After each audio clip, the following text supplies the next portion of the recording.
Pemirsa apa kabar? Saya Maidin Hindrawan membawakan Warta Berita PTS tanggal 6 Juni. Perikanan laut lepas Taiwan telah berulang kali dikritik oleh komunitas internasional karena isu-isu terkait kerja paksa dan penghormatan hak asasi manusia. Program sektor perikanan dan HAM kemudian diluncurkan UN Eksekutif pada Mei 2022 untuk memperbaiki masalah ABK migran. Tapi setelah diberlakukan 2 tahun, hasilnya dinilai kurang memuaskan. Kondisi terisolasi tanpa bantuan yang dialami para ABK belum diperbaiki. Dalam rangka memperbaiki permasalahan ABK migran, UN Eksekutif meluncurkan program sektor perikanan dan hak asasi manusia pada Mei 2022. 2 tahun kemudian, Aliansi Perlindungan ABK Migran menilai bahwa hasilnya tidak memuaskan, khususnya dalam hal pengukuhan kondisi hidup dan jaminan sosial yang masih berbeda jauh dengan kondisi global sehingga beresiko memicu unsur kerja paksa. Saat ini ada 98 kapal ikan yang memiliki Wi-Fi atau kurang dari 10% dari jumlah total. Selain itu, Ditjen Perikanan akan menerbitkan rancangan pedoman dengan menyarankan penggunaan data per bulan minimal 40 MB atau 3 jam. Namun dibandingkan Korea Selatan yang menggunakan 3 hingga 5 GB atau lebih besar dari 3 jam per hari, perbedaannya sangat mencolok. 政府应该要立法强制规范去装设，才有可能提高这个。 Ormas ABK curiga bahwa penugasan Ditjen Perikanan diserahkan kepada pihak luar. Misalnya pengawas kapal mungkin dipekerjakan oleh majikan sehingga tidak mencerminkan situasi sebenarnya. Ditjen Perikanan menanggapi mereka akan meningkatkan jumlah subsidi untuk pemasangan Wi-Fi di masa depan dan mengharapkan partisipasi lebih banyak dari kapal. Volume kapasitas jaringan dan waktu dapat didiskusikan lebih lanjut. Sejak kasus keracunan makanan restoran Polam Kopitiam di Taipei merebak pada Maret lalu, beberapa korban hingga kini masih dirawat di rumah sakit. Tapi sungguh disesalkan, seorang pasien wanita yang sakit parah kemarin meninggal setelah melalui upaya pertolongan lebih dari 2 bulan. Menjadi korban meninggal kelima dalam kasus ini. Pasien meninggal ini telah lama dirawat di unit perawatan intensif dan kondisinya stabil beberapa hari lalu. Tapi asam bongkrek di dalam tubuhnya mengakibatkan infeksi dan kegagalan hati yang selanjutnya menurunkan kekebalan dan sebelum menjalani transplantasi sudah meninggal tanggal 5 sore. Sementara itu kondisi seorang pasien lain yang telah menyelesaikan transplantasi hati diketahui sedang membaik dan kini menjalani rehabilitasi di Rumah Sakit Wanfang. Saat ini sejumlah 24 kasus keracunan terkait Polam Kopitiam telah dilaporkan. 5 telah meninggal, 1 telah membaik dan 18 lain telah dipulangkan. Gempa berkekuatan 3,7 SR mengguncang Kabupaten Changhua kemarin malam. Ini adalah gempa terbesar di Changhua sejak tahun 2011. Wakil rakyat lokal mengutip data yang menunjukkan peluang gempa 6,5 SR atau lebih pada sesar Changhua dalam 50 tahun ke depan adalah 30%. Tertinggi di antara kabupaten dan kota di Taiwan Barat. Pemkab diimbau untuk meningkatkan inspeksi terhadap keamanan bangunan.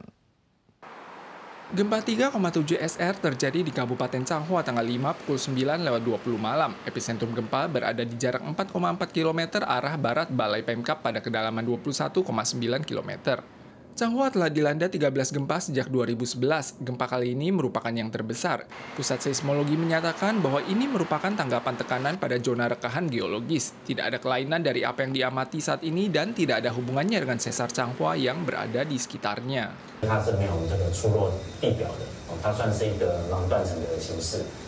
Sebelumnya pernah diumumkan bahwa gempa 6,5 SR atau lebih yang terjadi terakhir kalinya di sesar Changhua adalah 176 tahun lalu. Peluang gempa 6,5 SR atau lebih dalam 50 tahun ke depan adalah 30%, tertinggi di antara kabupaten dan kota di bagian barat.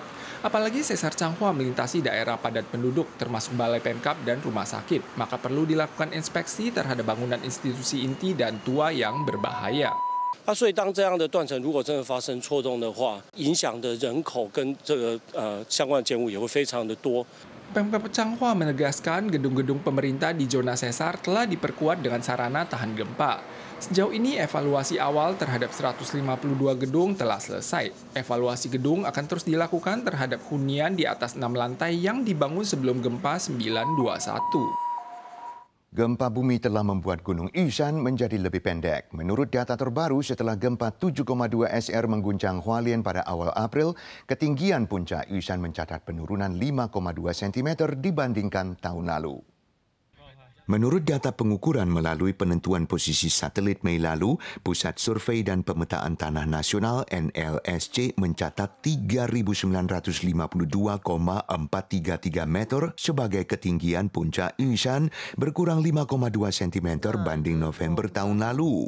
Atas hal ini, kantor manajemen Yushan menerangkan setelah gempa bumi besar, perpindahan gunung dan tanah longsor mudah terjadi dan penurunan ketinggian 5,2 cm masuk dalam rentang kesalahan yang wajar dan tidak perlu terlalu dikhawatirkan.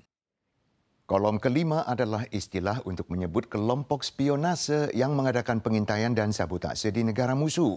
Seiring meningkatnya ketegangan lintas selat belakangan ini, Lembaga Pertahanan Taiwan memperkirakan jumlah pasukan kolom kelima pendukung Tiongkok yang menyusup ke Taiwan saat ini mungkin berjumlah 4.000 hingga 5.000 orang. Tatkala perang pecah, orang-orang ini dapat menghancurkan infrastruktur negara seperti air minum, pasokan listrik, dan jaringan komunikasi. Menghadapi ketegangan yang ditimbulkan Tiongkok di Selat Taiwan, Tentara Nasional melakukan latihan Han Kuang tahun lalu yang secara khusus berfokus pada infrastruktur utama seperti stasiun Taipei dan kilang minyak untuk mencegah infiltrasi dan penghancuran oleh pasukan kolom kelima Tiongkok. Badan Keamanan Nasional memprediksi saat ini pasukan kolom kelima di Taiwan berjumlah antara 4.000 hingga 5.000 orang, termasuk warga Tiongkok yang datang ke Taiwan, pasangan nikah, dan warga Taiwan sendiri, serta geng mafia. Jika terjadi konflik lintas selat, kalangan ini mungkin akan bekerja sama dengan Tiongkok dan menuruti siasat mereka. 针对这些基础建设，增加我们的设备能量还有投资，才可以确保说，不管他们在台湾，不管你所谓他们的这个敌人的协力的这些单位人数有多少，我们都能够拥有更好的准备。 Pasukan kolom kelima biasanya menyusup dan mengintai di Taiwan dan menggunakan berbagai cara untuk menyerang Taiwan. Ini tidak hanya melibatkan tekanan militer, namun juga mencakup perang kognitif dan serangan paretasan dunia maya. Target spesifiknya adalah perusahaan minyak Taiwan, perusahaan air minum, Taipower, rumah sakit, taman iptek, dan infrastruktur utama negara seperti media penyiaran yang berjumlah 300-an unit di seluruh Taiwan. Pasukan kolom kelima bukanlah kekuatan utama dalam menyerang Taiwan, namun menciptakan keresahan sosial dan melemahkan moral rakyat Taiwan.